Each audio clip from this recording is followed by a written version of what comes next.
So, all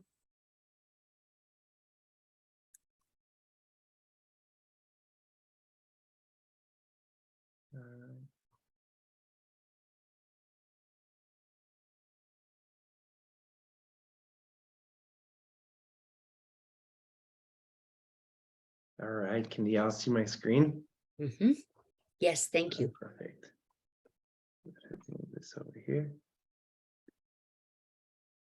All righty, well, happy Valentine's, everybody. Welcome. We're gonna give it 1 or 2 minutes for everybody to join in, but we're happy to have you here.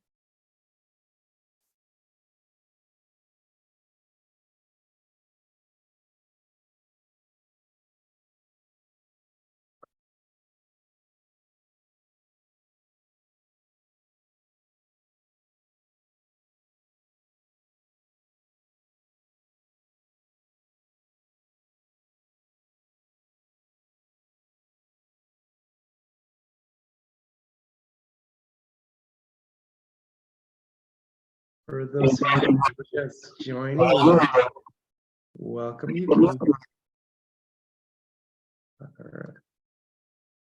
All right, well, welcome. We will give it a few more seconds for everybody to join in, but we're excited to have you.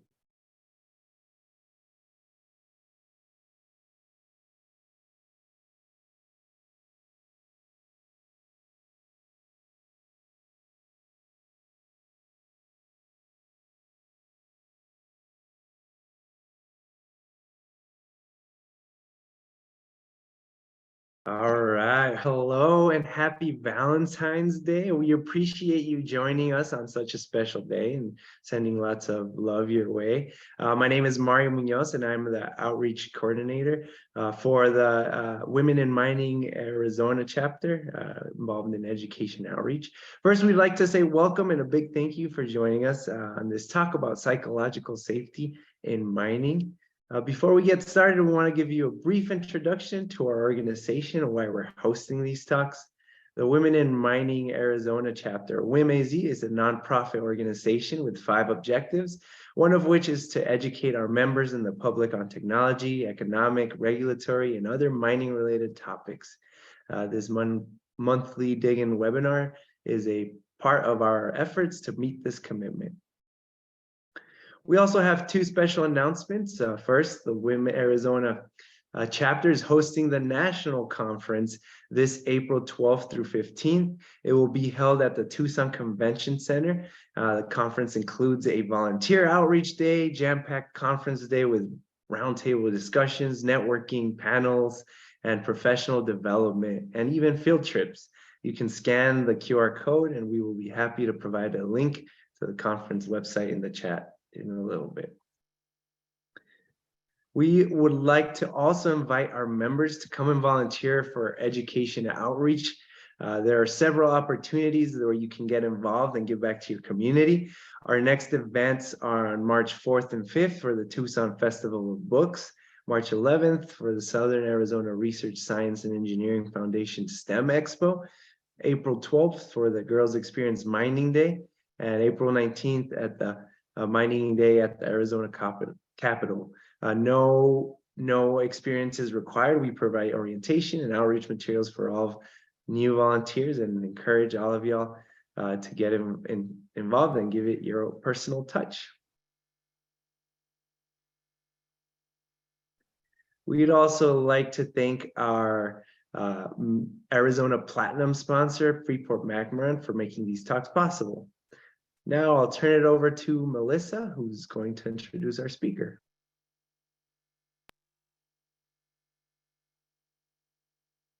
hello, everybody. My name is Melissa Chauvin. I am the treasurer for the Women in Mining Arizona chapter. I'd like to introduce our speaker today. Her name's Yvonne. She's a best-selling author. You Are Relevant, holds 2 degrees, and a Dare to Lead TM. Brenna Brown, certified facilitator. She's also a certified speaker through Trisha Brooks Big Talk Academy. Yvonne's experience as a global leadership consultant, her life experiences and overcoming cancer provided the focus and determination to share the importance of ageism and its impact on organizations. Yvonne captivates and engages her audience to expand their perspective of aging employees. Yvonne's passion for inclusivity makes her the perfect speaker, like not me, for your organization's or industry's keynote address. Thank you. Thank you for taking the time to attend today. Thanks, Yvonne.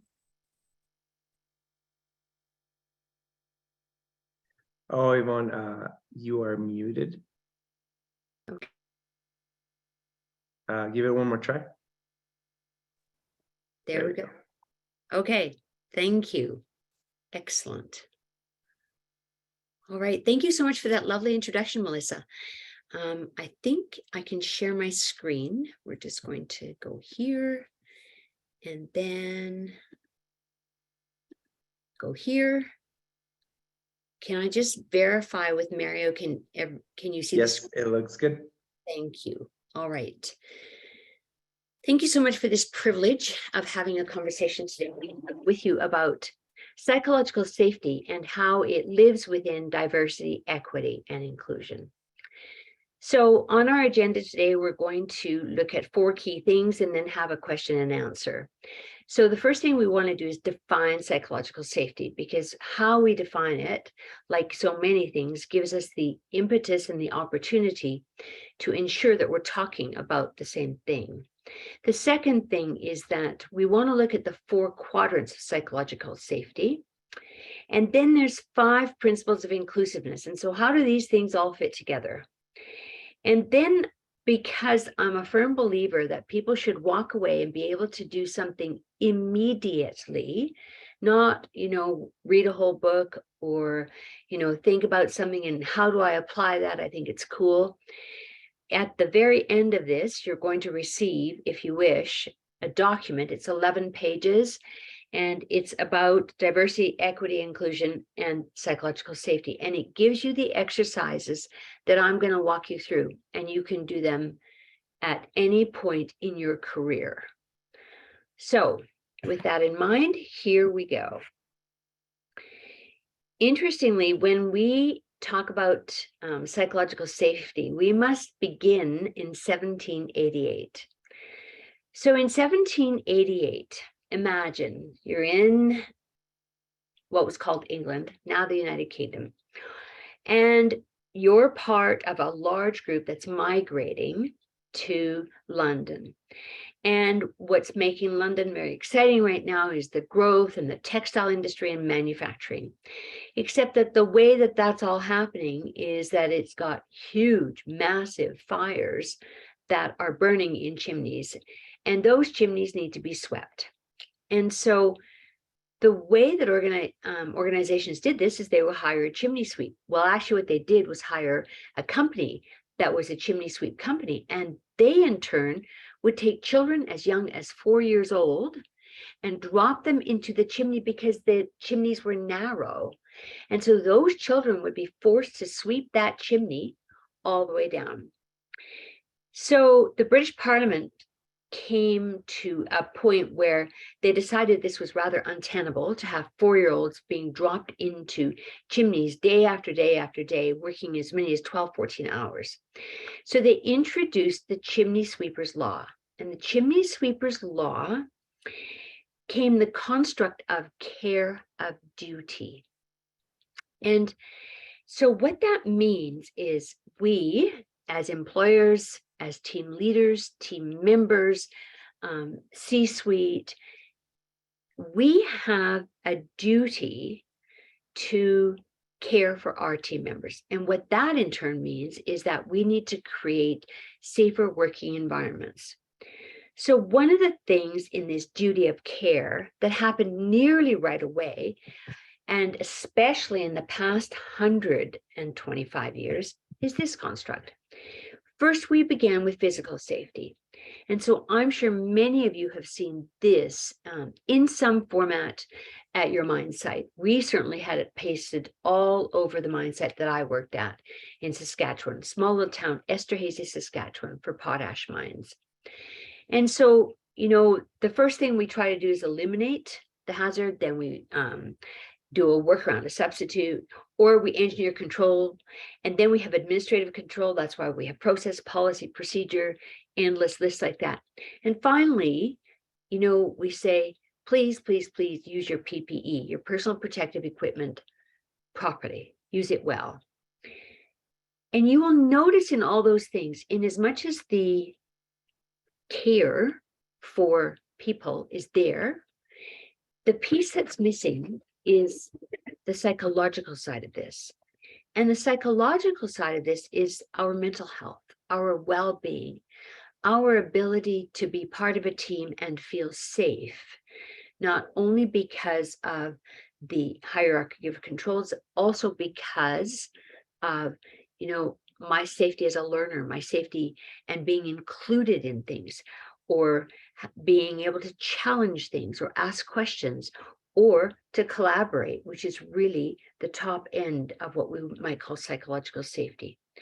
So psychological safety creates a culture of rewarded vulnerability. So with that, here's how I define psychological safety. I define it, it's a shared belief by all team members that you won't be humiliated or punished for speaking up with ideas, questions, concerns, or mistakes. So we're able to be who we are.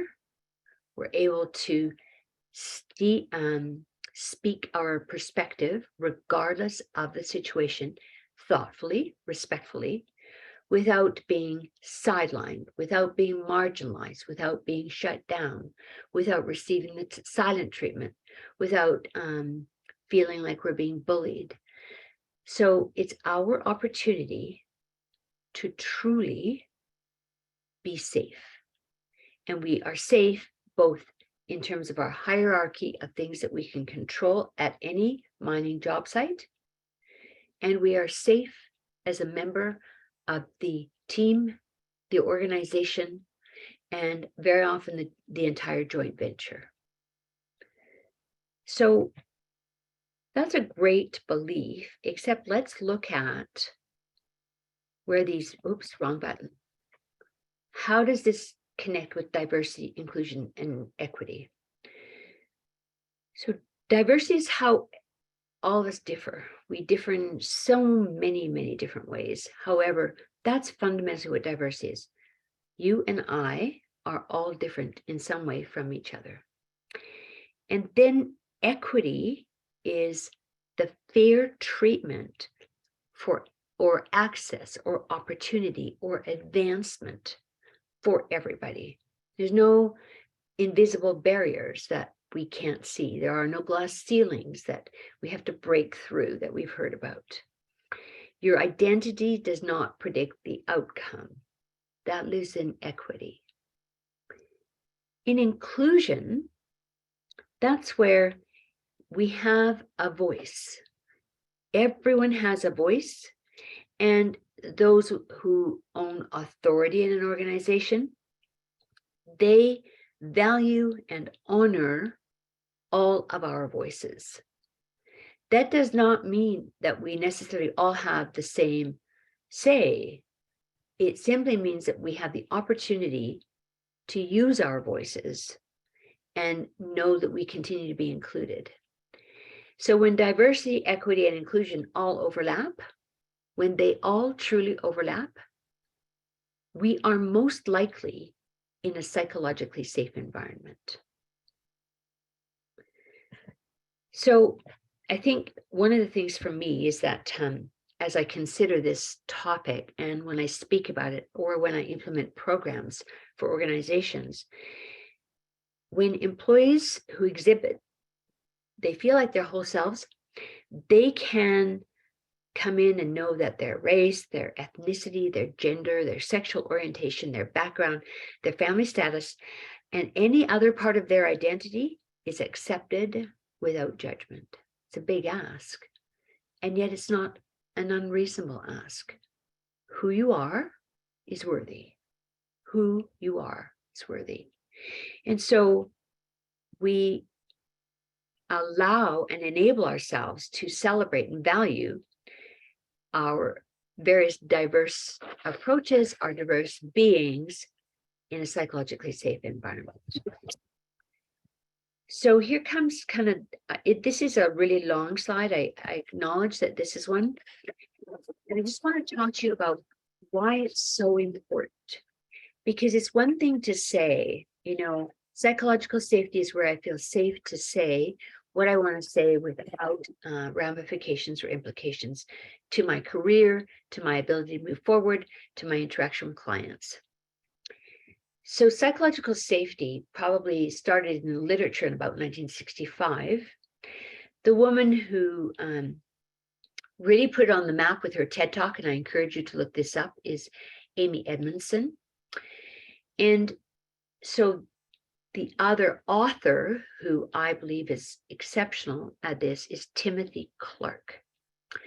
So Timothy Clark created the 4 stages of psychological safety.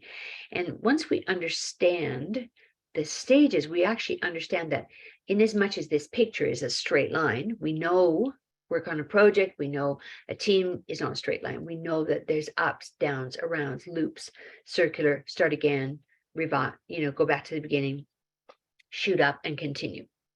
So if we know the psychological safety is bordered by respect on the y-axis and permission on the x-axis, what we understand is that there's a window within that where we have different stages. So we will begin with exclusion, which is in the bottom left-hand corner.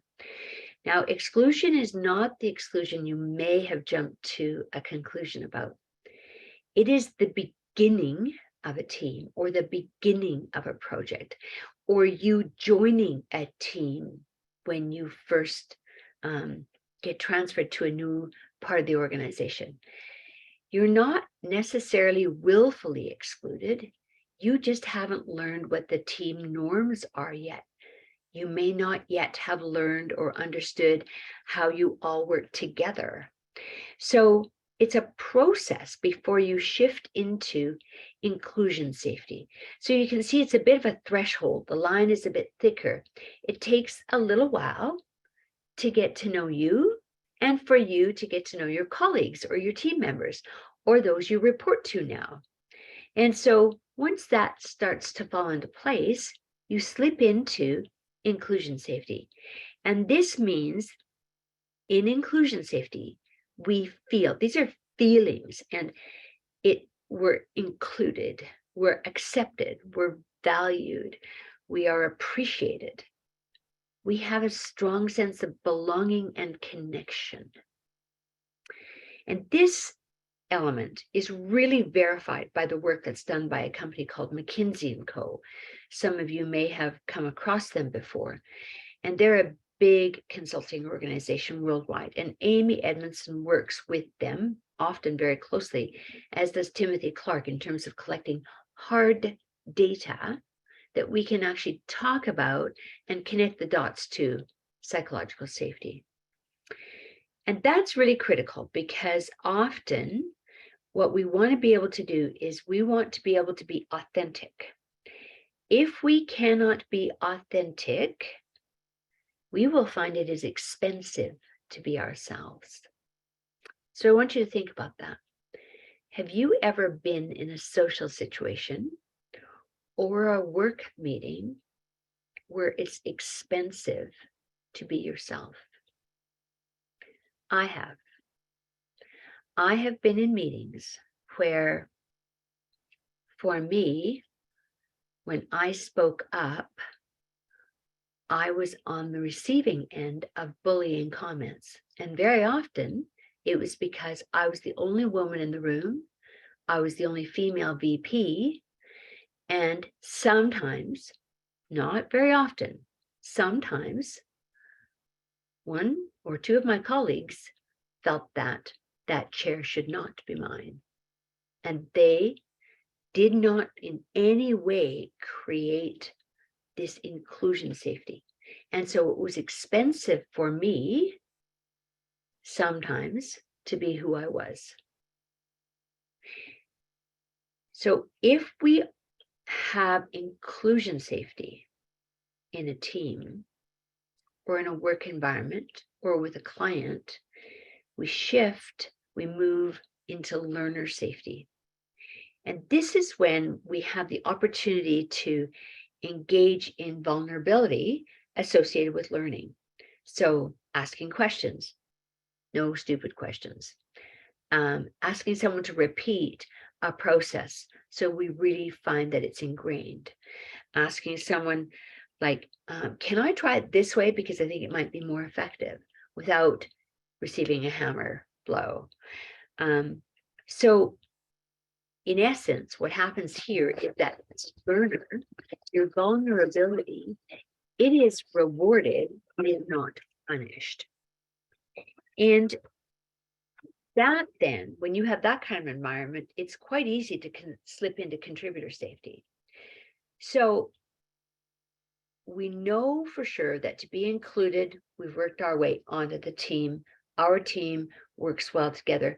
We learn together, we expand, we grow, our role expands, we expand, we learn. There's safety in learning, asking questions.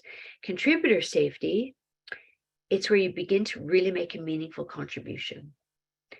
And this is cool because it can translate into autonomy.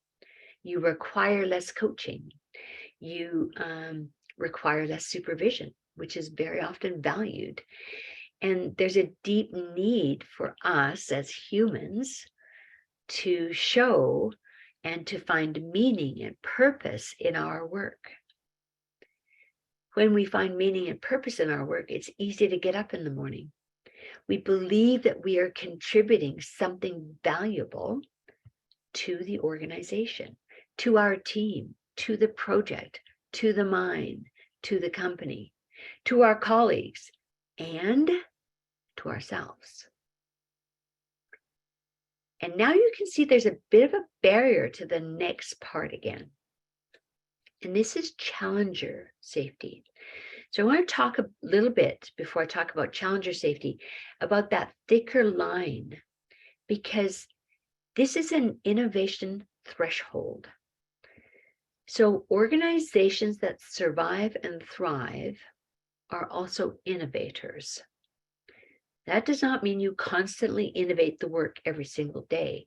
What it means is you're at the forefront of how to do projects well. You're at the forefront for the type of mining that you do. You're at the forefront for coming up with better ways to do things. Now, when you shift into challenger safety, and this cannot just be one person, this must be all of us. We must all land up here and work at this piece together, because we can challenge the status quo without fear of negative consequences or retaliation. So let me talk about how some of these negative things show up. One is retribution. I've actually heard people say in a meeting, you're going to be sorry for saying that out loud. Or putting your career on the line. You may have practiced a presentation and someone said to you, are you sure you want to say that? Are you sure you want to bring that up? That's a career limiting move. Your personal reputation. What have you built in terms of your personal reputation? Are you known for your integrity? Are you known for your authenticity? Are you known for your courageousness? So your personal reputation and your standing in the team or the project or the business all matter here. Because when you shift from contributor safety to challenger safety, you must be willing to absolutely understand that innovation is where this occurs. This is where it's almost like wizardry, where when we have an opportunity to ask a question that's a hard question that makes us all think, it makes us all better. And so this is where we create, it's called intellectual friction. So our ability, our desire to really truly get better at or innovate so we can get better or faster or efficient. They're all valid elements of challenger safety. So the element of this is that when you say things like, I want your critique, I want your feedback, I want your hard questions, you must be safe enough in who you are to accept those truly, authentically, and then be willing to move forward with that. So I think the key here is I've seen organizations, I've seen teams announce, okay, we're going to all be psychologically safe. So when those kinds of announcements happen, here's the two big responses I've seen happen. The first one is silence. People retreat, they don't speak up, they rarely say anything in meetings because it's not worth challenging the status quo. The second one is niceness. So this one is characterized slightly differently. I often find this one is the fact that people don't actually own the skill to deal with really tough and difficult questions. And candor is very low. So we really aren't able to say what we mean. So now I want to be very careful with a teeny caveat here. This is not about including everyone all the time. You can well imagine how much that would slow an organization down. What it means is when you put the right people in the room, then that skill set or those roles are the ones that are required. And so I just want to be sure that when we look at this model, first, it's just not linear. It's not a straight line. Second, in order to get to challenger safety, you must feel included. You must feel as though you've learned and you understand the elements that are being discussed well enough that you can then contribute to the conversation and to the work and to the role and to the organization and to the project, so that when the opportunity shows up, you can challenge convention. That's really what this means. It's a lot to absorb. And I'm going to hit you with one more picture, and then I'll tell you a couple of stories of what this really shows up. So, how do we create an inclusive culture? Well, the first way is through purposeful leadership. And I'm not talking about at the top. I'm talking about every leader.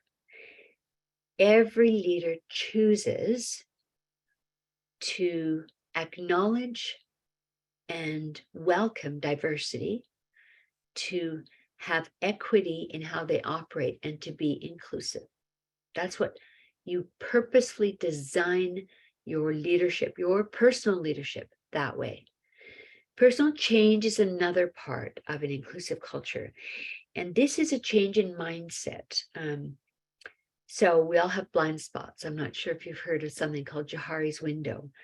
The bottom of Johari's window, there's 4 quadrants, just like this, but in the bottom left-hand corner, in Johari's window, it's you don't know what you don't know.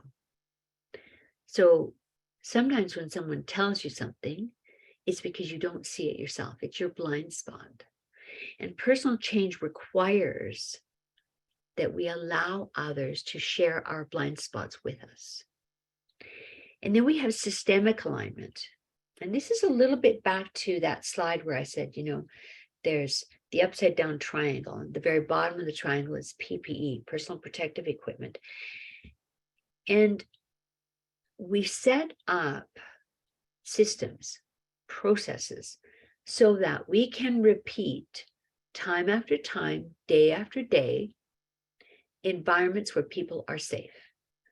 We know that we come into work, we put on our PPE. We know that we don't climb an 8-foot ladder unless we're harnessed in some way. We know that we start our equipment the same way every single day. We check it, we verify the checklist, we make sure we signed off on that, and then we put it back. Those are the kinds of things that are equally important for inclusiveness, because when I understand the rules of engagement, the life-saving rules, for example, if I understand those and I make a choice to follow them all of the time, we align everybody, regardless of who you are, to have a representation and an understanding of and a learning of our policies, our processes, and our procedures. And then we also have engagement, kind of fun, because what it does is it pushes us to engage beyond our single team. So I've worked at mining places where it's a joint venture. So it's not just your team. You have to connect with the engineering procurement team. You have to connect with the construction team. You have to connect with the contractors. You have to connect with your team. You have to connect with broader safety approaches. All of those ensure that we have broader engagement. It's not just about one thing. And finally, we are all represented. So this is the diversity of it. And you see where that lives, right? It lives in the center. So if you think about diversity and then equity and inclusion, in the center of that lives psychological safety. At the center of this lives representation. I am represented in this organization. Therefore, with all these other things, I am also included. And this is a culture that takes time to create. So story.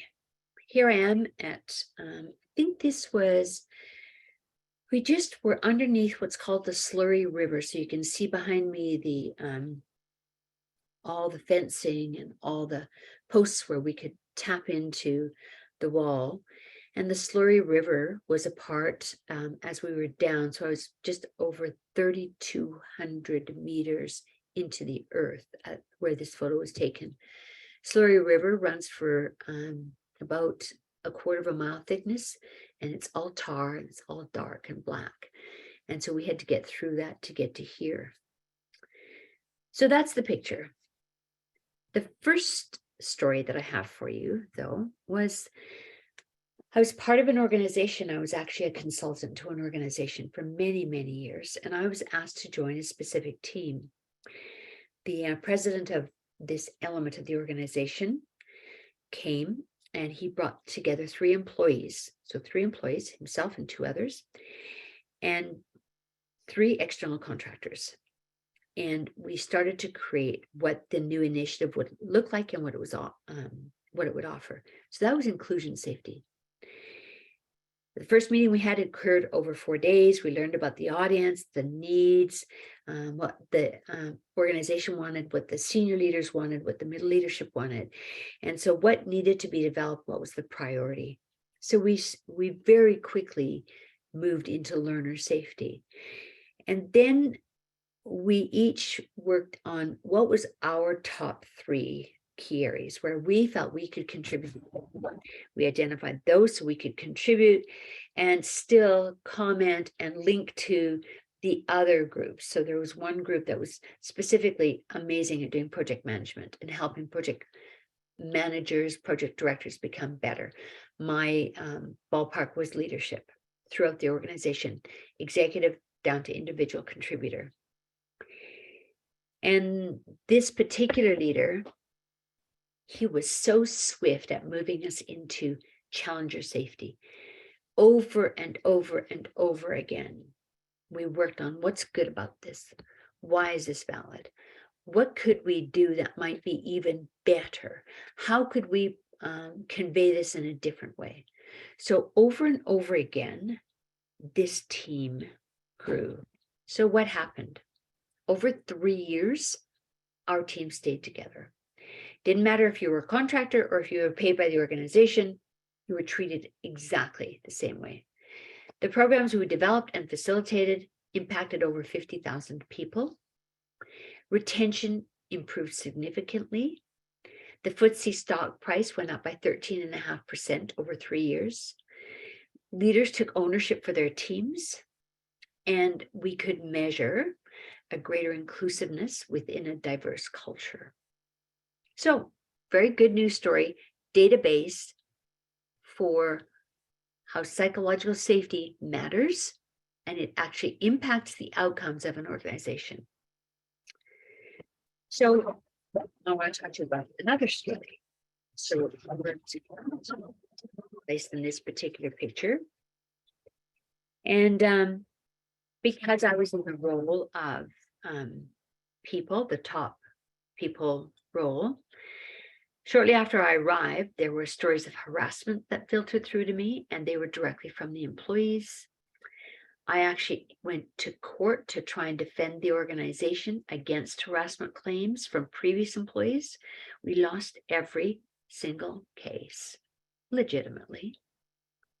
But it's still my role to go there and listen and learn and look at what the company could do better in the future. The board of this particular organization felt something was wrong, but they couldn't put their finger on it. We had to call the police more than once for poor employee behavior at the site. And eventually, the board removed most of the executives and replaced them with parent company employees. So I was one of the 2 employees on the executive team asked to stay and rebuild the organization. But I can tell you from firsthand experience what it meant to not be included, because the person who led this organization allowed you to be part of the inner circle sometimes, or deliberately excluded you at other times. And in my 18 months at that organization, I learned a tremendous amount about how not to treat people. And fundamentally, what it meant was, their executive team, they were not united in how to approach employees. There were harassment charges, not only within the organization, but also from our joint venture team members. Employee turnover was 60%, nearly. And for a FIFO, a fly in, fly out organization, man, that's brutal. And the joint venture leaders mistrusted some of the executives, and clearly the culture was poor. So I share this with you because of the key learnings that I had, also because of the impact on my personal life. When I was asked to stay, I chose not to. I stayed to bring new people in to take over the reins in a leadership role. For me, I found that it really pushed my mental health to a boundary, a deep boundary. And so I know what it's like to work in a psychologically unsafe environment. And so I encourage you to think about, how are you as an individual behaving? Because we always have choices. I chose to stay for a period of time, not long term, because of the impact on me. I do know, because of the feedback I received from many employees, that they were grateful they had some they could come and connect with. So I leave those 2 stories with you because it's stark, it's different, and it's accurate in terms of what psychological safety can do. So we have a few minutes left before we do our Q&A, and honoring your time, I'll blast through these. And so these are things you can do tomorrow. You can do them this afternoon after you leave here, any one of them. So the first one is called proactive inquiry, but really what it is asking good questions. So my favorite way of doing this is think about the question you want to ask and think of the following. Work hard to not use a question that will create a yes or no response, especially if you want to generate curiosity or stimulate conversation or have meaning or focus on something or want to get down to the root of a challenge. So focus on the 5 W's, not, should we, could we, have we, did we, shall we? Those all are stark yes, no answers, always, always, always. Versus if you think about, what do I need to learn here? How could I personally contribute more effectively? What have I done today to help make the day of someone else better? What's something we haven't thought of yet? How could we expand our thinking and provoke new ideas? So those are the questions that enable and encourage inclusiveness, especially learner safety and all the way up to collaborative safety. And you can see that this is adapted by a book. This is a lovely little book. It's The Attributes of Powerful Questions. And it's by the World Cafe Organization. You can look it up. And it's also an Amy Edmondson's book, The Fearless Organization. So I'm a big fan of Marshall Goldsmith. If you haven't heard of him, you should pick up his book. It's called, or one of his books, but his first one is called What Got You Here Won't Get You There. And it talks about 20 things that we do over and over again to rise, rise, rise. And then we get to a plateau and wonder why. And it's because what we've done to get there is not going to get you to the next level. So just a great little plug. Marshall Goldsmith is a big, big fan of lists and reviewing your life and reviewing yourself as a leader. So here's some of the things he asks in these categories here, these 7 categories. When you, and this is a self-assessment, by the way, this is just you, Friday afternoon, 5 o'clock. When you enter a room, does your presence warm the air? So, pardon me, do people, are they excited to see you? Are they happy to see you? Yes, no, yes, no. Collaborate. Do you create space for true collaboration where people want to feel free to share their ideas? Do you encourage for and expect feedback that's honest, raw, real, authentic? Do you tend to ask questions or do you give answers? Do you celebrate mistakes? And how willing are you to accept the unvarnished truth? So I included that chart in the handout if you want to receive that. So there's as you know, I'm a consultant now, and there's very few things I can give you that are guaranteed to work. This is one of those, absolutely. There's no question this works all the time. So once a month when you have a meeting, or once a week when you have a meeting, do this as a quick round circle. Tell me 3 things that are going well.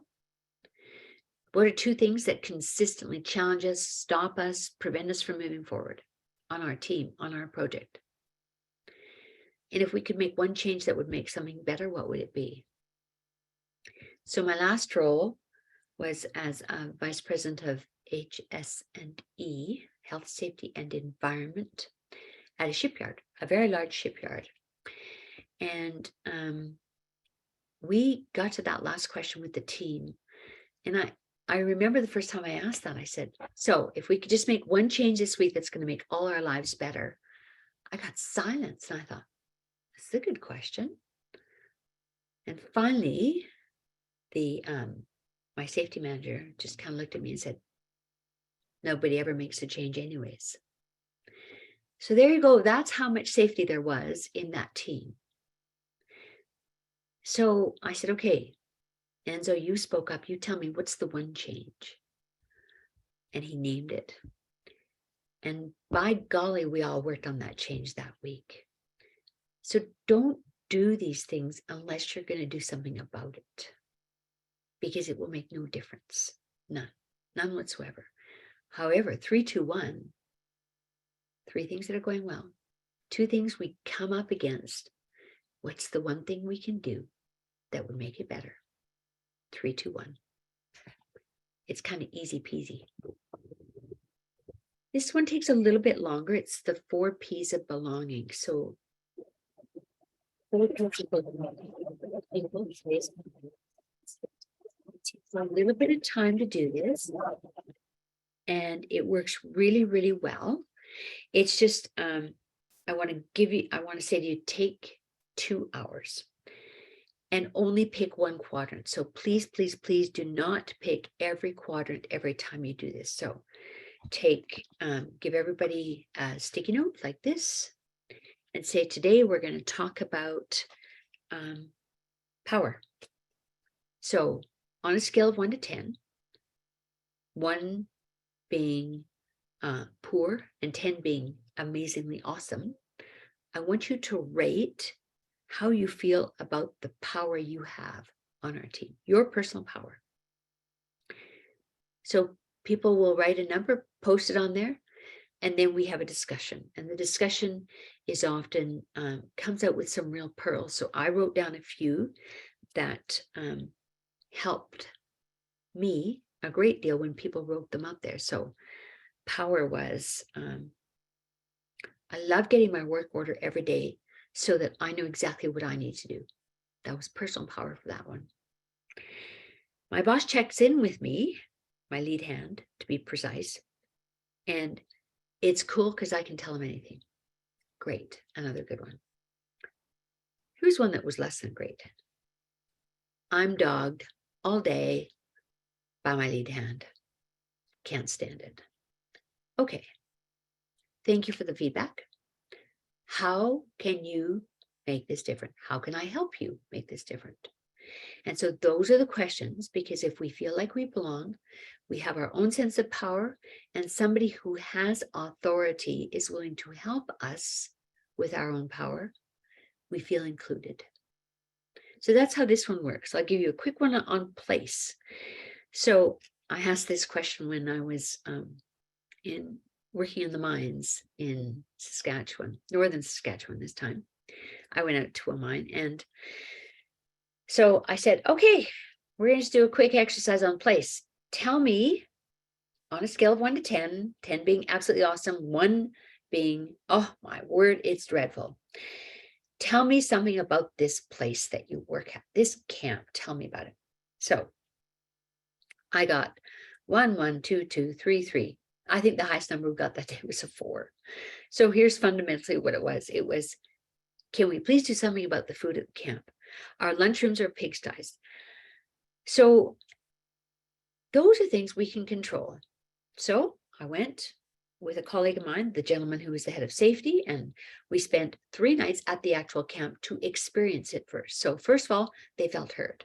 Secondly, they saw somebody who had power, bottom left-hand corner, who was willing to say, okay, I'll walk in your shoes. I'll be in your place. Third, we identified that it was partially accurate, their perception, and also partially inaccurate.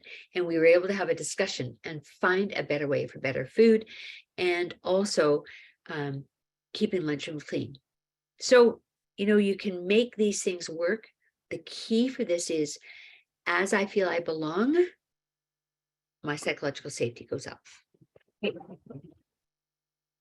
You can also do a monthly assessment. This one takes about 4 hours, and it's just asking these 4 questions, So what can we count on each other for?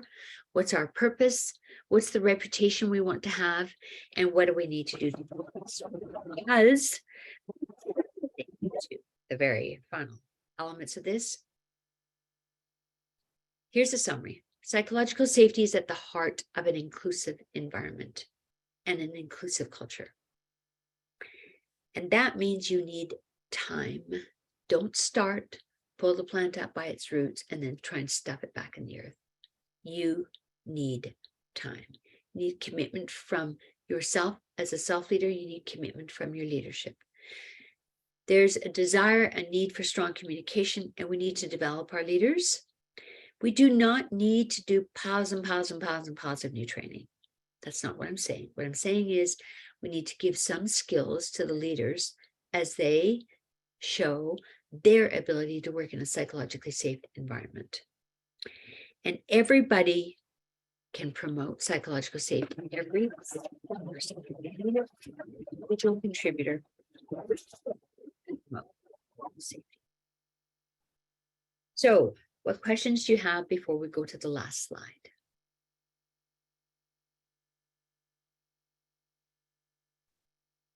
If you do have any questions, please feel free to enter them in the Q&A or in the chat. Give it a little bit of time. Sometimes it takes time to enter those.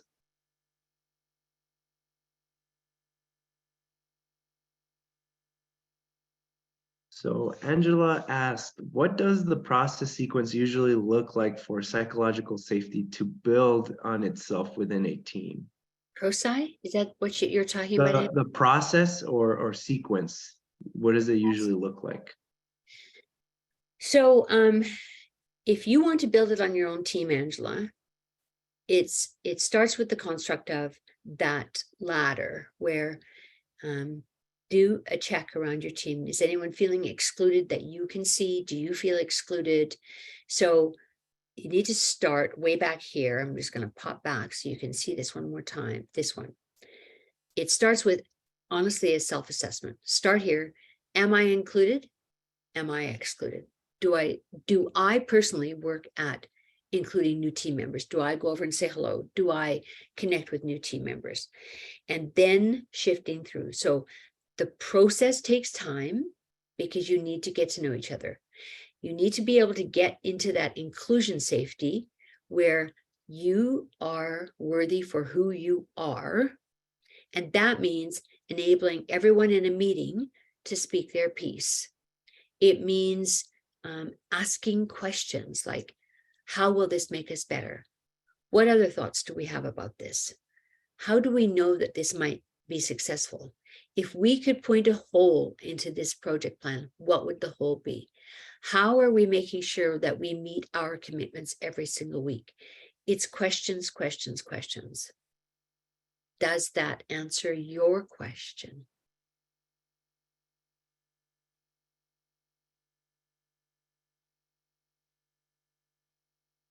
She said, yes, thank you. You're welcome. All righty, I think that's all we have for questions so far.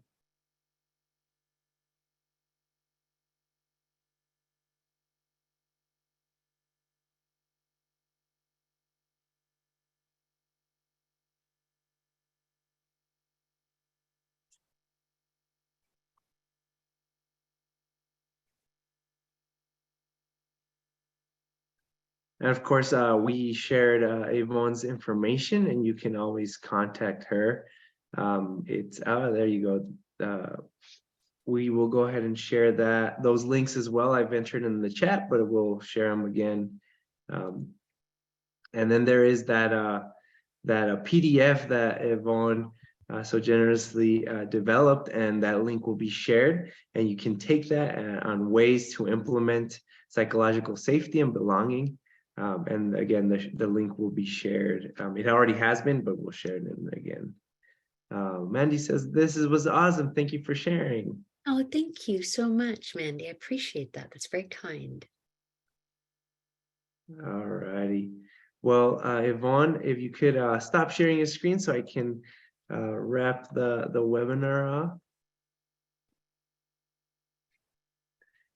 But yes, that was a great talk, very insightful, a lot of great tips. I love how it's very actionable oriented. But we want to give you a huge thank you for presenting today. We also want to invite any WIM Arizona members, or if you're not a WIM member, to join one of our 8 subcommittees. Specifically, we have our Education Outreach Committee, and it's looking for more volunteers who want to make a positive change. It's never too late, so we're we're meeting bi-weekly, and we focus on educating students, teachers, and the public in general. So if you want to get involved, now's the great time to do so, and you can scan the QR code right here. Lastly, we also want to invite you to a couple of our upcoming events. We are looking for a presentation for our March dig-in. So if you're interested, you can always reach out to us. And also feel free to connect with us in any one of the future events, even the national conference, which is going to be really exciting. Thank you everyone for joining us today on Valentine's Day. We wish you a great day and a great rest of your evening. Thank you.